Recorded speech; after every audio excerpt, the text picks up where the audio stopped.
السلام علیکم، میرا نام ڈاکٹر آفاق رسول ہے اور آج ہم بات کرنے جا رہے ہیں انوملی اسکین کے بارے میں۔ انوملی اسکین ایک خاص اسکین ہے جو حاملہ خواتین میں کیا جاتا ہے۔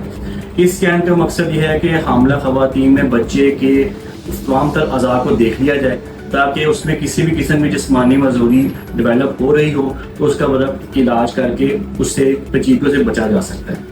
انوملی اسکین عام طور پر حمل کے 18 سے 22 ہفتے کے درمیان کیا جاتا ہے اور یہ اسکین مریض کے لیے بالکل مفید اور محفوظ ہے۔ اس اسکین میں کسی بھی قسم کی شعاؤں اور کسی بھی قسم کی ریڈیشن کا کوئی خطرہ نہیں ہے جس سے مریض کو کوئی نقصان ہو، لہٰذا ایسی خواتین جن میں حمل 18 سے 22 ہفتے کے درمیان ہے وہ اپنا انوملی اسکین ضرور کروائیں تاکہ بچے کو کسی بھی قسم کی جسمانی بیماری سے بچا کر اس کی پیچیدگیوں سے بچا جا سکے۔ آپ انوملی اسکین کے اگر کوئی مزید معلومات چاہتے ہیں تو ابھی رابطہ کیجیے۔